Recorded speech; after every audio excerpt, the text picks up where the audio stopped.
டெல்லியில் நடைபெற்ற நிகழ்ச்சியில் அதிக விளைச்சல் தரக்கூடிய 109 பயிர் ரகங்களை பிரதமர் மோடி அறிமுகப்படுத்தினார். இந்திய வேளாண் ஆராய்ச்சி நிறுவனத்தில் நடைபெற்ற இந்நிகழ்ச்சியில் பருவநிலையை தாங்க உயர் விளைச்சல் தரக்கூடிய உயிரி செறிவூட்டப்பட்ட 34 களப்பயிர்கள், 27 தோட்டப்பயிர்கள் உட்பட 109 பயிர் விதைகளை மோடி அறிமுகம் செய்தார். இதுகுறித்து பிரதமர் அலுவலகம் வெளியிட்டுள்ள அறிக்கையில், ஊட்டச்சத்து குறைபாடு இல்லாத இந்தியாவை உருவாக்குவதில் பிரதமர் மோடி முனைப்பு காட்டி வருவதாக தெரிவித்துள்ளது. வயநாட்டில் நிலச்சரிவு ஏற்பட்ட பகுதியை பார்வையிடச் சென்ற பிரதமர் மோடியை கொஞ்சிய குழந்தை வீடியோ வைரலாகி வருகிறது.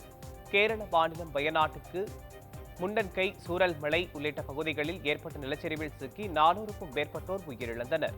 நிலச்சரிவில் இருந்து மீட்கப்பட்ட பலர் நிவாரண முகாம்களில் தங்க வைக்கப்பட்டுள்ளனர். அவர்களை பார்வையிடச் சென்ற மோடி, நைஸ் என்கிற சிறுமி தயக்கம் இன்றி கொஞ்சி குழாவியது நாடு முழுவதும் அனைவரையும் கவனம் ஈர்த்துள்ளது. பாரிஸ் ஒலிம்பிக் போட்டி பதக்கப்பட்டியலில் அமெரிக்கா 40 தங்கம், 44 வெள்ளி, 42 வெண்கலம் என மொத்தம் 126 பதக்கங்களுடன் முதலிடம் பிடித்தது. 33வது ஒலிம்பிக் போட்டி பிரான்ஸ் தலைநகர் பாரிஸில் கடந்த மாதம் 26ஆம் தேதி முதல் 17 நாட்கள் நடைபெற்றது.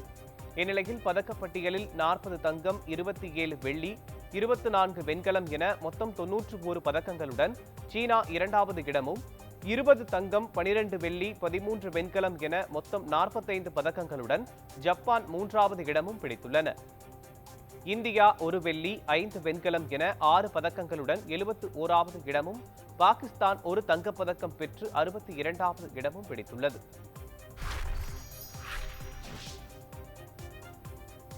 கடும் கட்டுப்பாடுகளுடன் நாடு முழுவதும் முதுநிலை மருத்துவ படிப்பிற்கான நீட் தேர்வு நடைபெற்றது.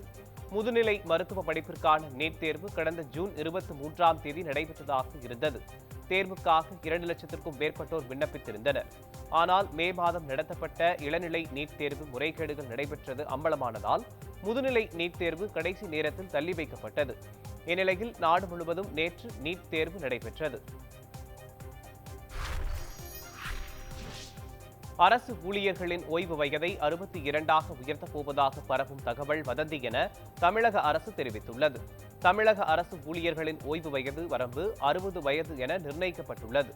இந்நிலையில் இந்த வயது வரம்பை உயர்த்த தமிழக அரசு முடிவு எடுத்துள்ளதாக சமூக வலைதளங்களில் தகவல் வெளியாகின. அதையடுத்து இதுபோன்ற எந்த அறிவிப்பும் வெளியிடப்படவில்லை என்றும், வதந்தி பரப்புவோர் மீது கடும் நடவடிக்கை எடுக்கப்படும் என்றும் தமிழக அரசு எச்சரிக்கை விடுத்துள்ளது.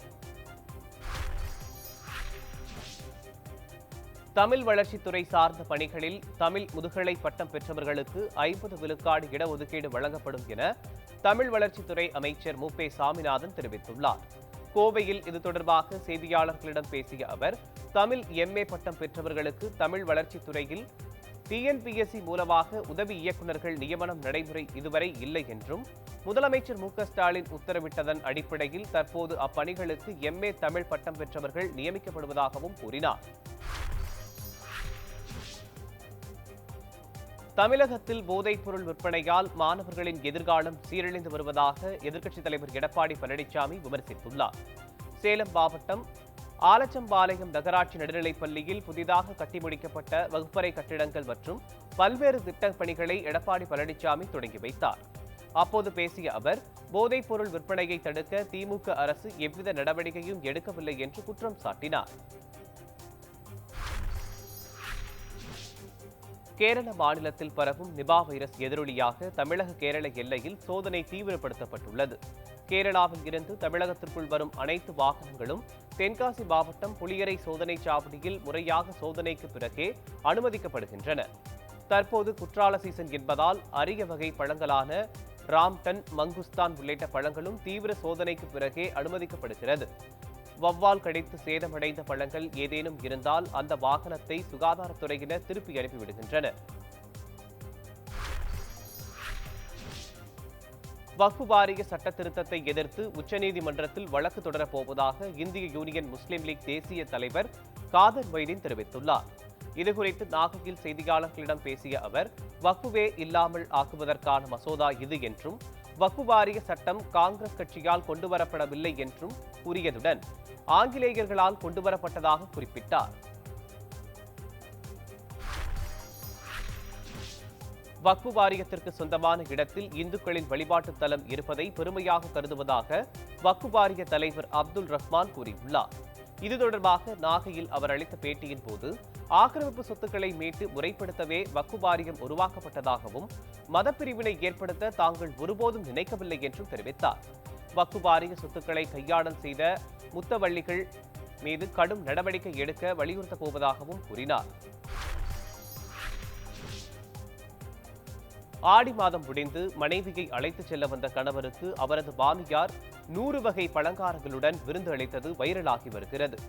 ஆந்திர மாநிலம் காக்கிநாடா மாவட்டம் தமரோடா கிராமத்தைச் சேர்ந்த ரத்னகுமாரிக்கும் ரவி தேஜாவுக்கும் கடந்த ஆண்டு செப்டம்பர் மாதம் திருமணம் நடைபெற்றது. இந்நிலையில் ஆடி மாதத்திற்கு தாய் வீட்டிற்கு சென்ற மனைவியை அழைத்து வர கணவர் சென்றுள்ளார். அங்கு அவரின் மாமியார் விதவிதமாக சமைத்து பரிமாறி அசத்தியுள்ளார். புதுச்சேரியில் காய்கனி திருவிழாவை முதலமைச்சர் ரங்கசாமி தொடங்கி வைத்தார். தட்டஞ்சாவடியில் இயற்கை மற்றும் பாரம்பரிய உணவு நுகர்வோர் சங்கம் சார்பில் பாரம்பரிய காய் கனி விதை உணவு திருவிழா நடைபெற்றது. இதனை தொடங்கி வைத்து முதலமைச்சர் ரங்கசாமி பார்வையிட்டார். கண்காட்சியில் பாரம்பரிய உணவு வகைகள் விற்பனை செய்யப்பட்டன.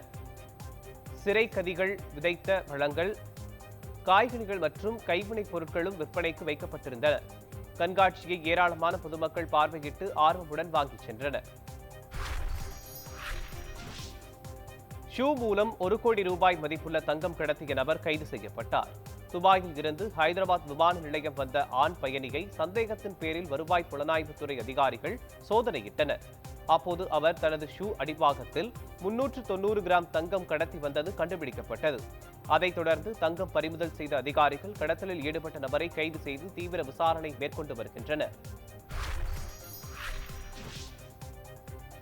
நடிகர்களின் சம்பளத்தை குறைப்பது தொடர்பாக தயாரிப்பாளர்கள் சங்கத்திடம் பேசப்போவதாக நடிகர் சங்க தலைவர் நாசர் தெரிவித்துள்ளார். நடிகர்கள் சம்பளத்தை குறைப்பது உள்ளிட்ட பல்வேறு கோரிக்கைகளை வலியுறுத்தி நவம்பர் 1ஆம் தேதி முதல் தமிழகத்தில் புதிய படப்பிடிப்புகள் நடைபெறாது என தயாரிப்பாளர்கள் சங்கம் தீர்மானம் நிறைவேற்றியுள்ளது. இந்நிலையில் சென்னையில் நடைபெற்ற தென்னிந்திய நடிகர் சங்க செயற்குழு கூட்டத்திற்கு பின் பேட்டியளித்த நாசர், தயாரிப்பாளர்கள் சங்க நிர்வாகிகளிடம் பேசப்போவதாகவும் இதனால் இருதரப்பினர் இடையே சுமூகமான சூழல் ஏற்படும் என்றும் கூறினார். கன்னியாகுமரி மாவட்டம் பெருஞ்செல்வினை பகுதியைச் சேர்ந்த சிலம்பாட்ட குழுவினர் சர்வதேச அளவில் பதக்கங்களை குவித்து வருகின்றனர். குமரி மின்னல் சிலம்பாட்ட குழுவைச் சேர்ந்த சிறார்கள் தேசிய மற்றும் சர்வதேச சிலம்ப போட்டிகளில் பங்கேற்று 14 தங்கம், 30க்கும் மேற்பட்ட வெள்ளி மற்றும் வெண்கல பதக்கங்களை வென்றுள்ளனர். தற்போது இவர்கள் மலேசியாவில் நடைபெறவுள்ள சிலம்பாட்ட போட்டிக்கு தேர்வாகியுள்ளனர். இந்நிலையில் சிலம்பாட்டத்தை ஒலிம்பிக் போட்டியில் சேர்க்க மத்திய மாநில அரசுகள் நடவடிக்கை எடுக்க வேண்டும் என கோரிக்கை விடுத்துள்ளனர்.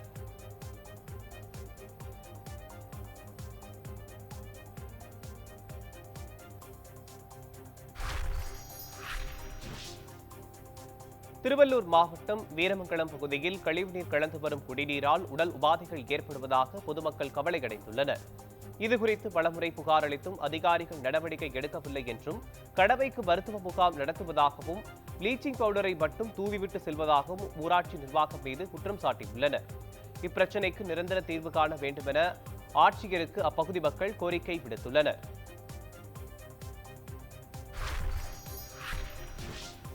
மதுரை வைகை ஆற்றில் குவியல் குவியலாக கொட்டப்பட்டுள்ள குப்பைகளால் சுகாதார சீர்கேடு உருவாகும் அபாயம் ஏற்பட்டுள்ளது.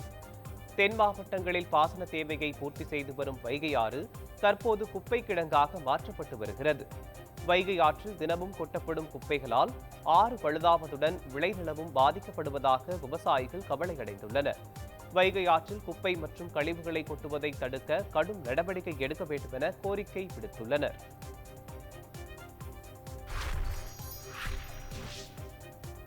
அபுதாபியில் இருந்து திருச்சிக்கு இண்டிகோ நிறுவனம் நேரடி விமான சேவையை தொடங்கியுள்ளது. திருச்சி சர்வதேச விமான நிலையத்திற்கு துபாய், மலேசியா, சிங்கப்பூர், ஷார்ஜா உள்ளிட்ட நாடுகளில் இருந்து நேரடியாக விமானங்கள் இயக்கப்பட்டு வருகின்றன. இந்நிலையில் அபுதாபியில் இருந்து திருச்சிக்கு 173 பயணிகளுடன் வந்த இண்டிகோ விமானத்திற்கு பாரம்பரிய முறைப்படி தண்ணீரை பீச்சி அடித்து உற்சாக வரவேற்பு அளிக்கப்பட்டது.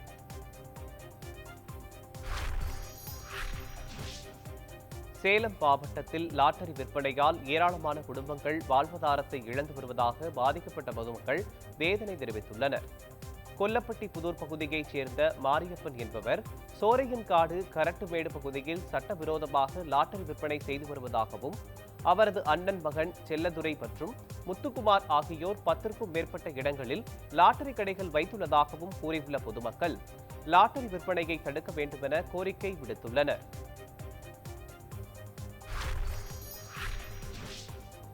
அரசியலுக்கு வரும் எண்ணம் தற்போதைக்கு இல்லை என நடிகை கீர்த்தி சுரேஷ் தெரிவித்துள்ளார். நடிகை கீர்த்தி சுரேஷ் முதன்மை கதாபாத்திரத்தில் நடித்துள்ள ரகுதாத்தா திரைப்படம் வரும் 15ஆம் தேதி வெளியாகிறது. இப்படத்திற்கான ப்ரமோஷன் நிகழ்ச்சி மதுரையில் நடைபெற்றது.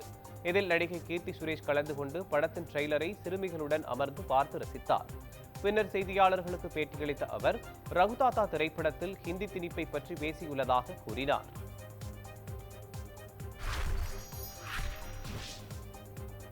மயிலாடுதுறை மாவட்டம் சேந்தங்குடியில் புகழ்பெற்ற படைப்பிட்டு அம்மன் கோவிலில் ஆடி கடை ஞாயிறு ஒட்டி பால்குட திருவிழா வெகு விமர்சையாக நடைபெற்றது. விழாவில் மேல வாத்தியங்கள் முழங்க காவிரி கரையில் இருந்து பக்தர்கள் பால்குடம் எடுத்து முக்கிய வீதி வழியாக ஊர்வலம் வந்தனர். பச்சைக்காளி மற்றும் பவளக்காளி ஆட்டத்துடன் பால்குட ஊர்வலம் சென்ற நிலையில் வழிநெடுகிலும் பக்தர்கள் தீபாராதனை எடுத்து வழிபட்டனர். இதனைத் தொடர்ந்து அம்மனுக்கு 1008 இளநீரை கொண்டு சிறப்பு அபிஷேகம் நடைபெற்றது.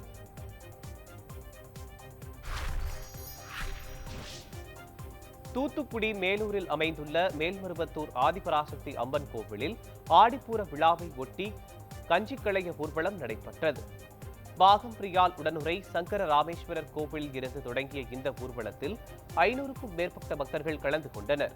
அவர்கள் ஓம் சக்தி பராசக்தி என்ற பக்தி முழக்கத்தோடு முக்கிய வீதிகள் வழியாக ஊர்வலமாக சென்றனர். அதைத் தொடர்ந்து ஆதிபராசக்தி அம்மனுக்கு சிறப்பு பூஜை நடைபெற்று கஞ்சி வார்ப்பு நிகழ்ச்சி நடைபெற்றது.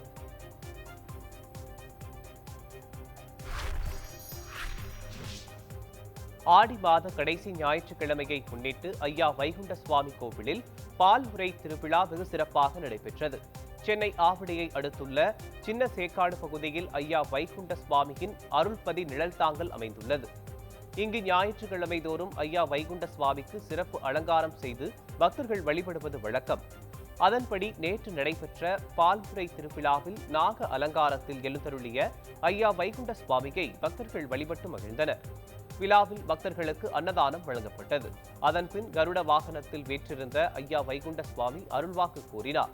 பின்னர் தொட்டில் தாலாட்டு ஊஞ்சல் வைபவம் நடைபெற்றது.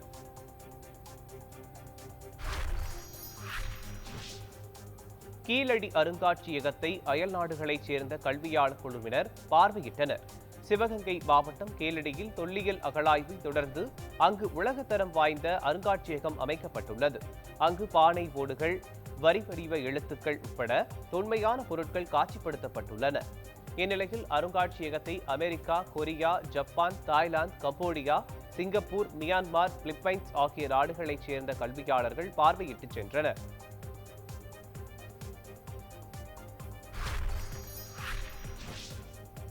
கன்னியாகுமரி மாவட்டம் திருப்பரப்பு அருவியில் மிதமாக கொட்டும் தண்ணீரில் சுற்றுலா பயணிகள் குடும்பத்துடன் நீராடி மகிழ்ந்தனர். தமிழகத்தின் பல்வேறு மாவட்டங்களில் இருந்து மட்டுமின்றி கேரளாவில் இருந்தும் ஏராளமான சுற்றுலா பயணிகள் திருப்பரப்பு அருவிக்கு வருகை தந்தனர்.